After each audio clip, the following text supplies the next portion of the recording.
2024 সালের উচ্চ মাধ্যমিক এবং আলিম পরীক্ষার্থীদের জন্য বলতেছি, তোমরা যারা পরীক্ষা না দিয়ে পাশ করার চেষ্টা করতেছো, আসলে বাস্তবতায় কথা বলতেছি যে 4 বছর পরে হয়তো বা তুমি এমন একটা ইন্টারভিউর জন্য দাঁড়াবে, একটা চাকরির ইন্টারভিউ দেবে। তো এই ইন্টারভিউটা কিন্তু এরকম হতে পারে যে তুমি এসএসসি পরীক্ষায় যে পরীক্ষাটা মিস করছো বা যে পরীক্ষাটা তুমি দিতে চাওনি বা দাওনি, সেই পরীক্ষাটাই হয়তো বা এমন একটা প্রশ্ন ছিল যেটা উত্তর তুমি এখন শিখতে পারতে, কিন্তু তুমি সেই পরীক্ষা না দিয়ে তুমি কী করছো, ইন্টারভিউতে গেছো। ইন্টারভিউতে কিন্তু ওই এমন একটা প্রশ্ন আসছে যেটা আসলে তোমার জীবন থেকে হারিয়ে গেছে বা অনেক বড় মিস করে ফেলছো। এই একটা প্রশ্নের জন্য হয়তো তোমার জীবন থমকে যাবে। আসলে পরীক্ষাটা এরকম একটা জিনিস যে প্রত্যেকটা ধাপের একটা পরিপূর্ণতা।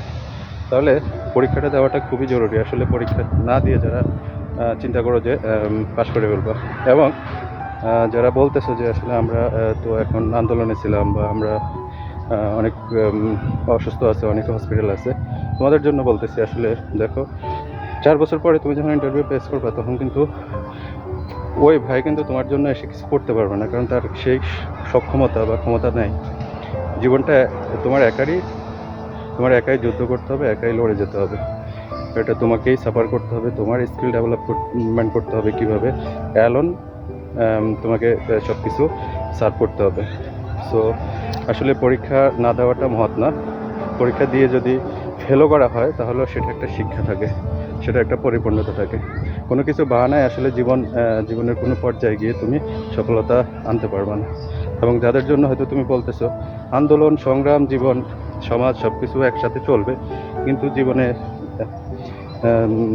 সারভাইভ করতে হলে বা নিজের জীবনকে প্রতিষ্ঠিত করতে হলে একাই যুদ্ধ করতে হয়। এখানে তোমাকে কেউ সাপোর্ট দেবে না, আর সেটাই তোমার মেধা, বুদ্ধি, তোমার পরিশ্রম, তোমার যোগ্যতাই তোমাকে উচ্চ স্থানে নিয়ে যাবে এবং ভালো একটা পর্যায়ে নিয়ে যাবে, যেটা নিয়ে তোমার গর্ববোধ হবে, তোমার জীবনটা সচ্ছল হবে, স্বচ্ছন্দ হবে।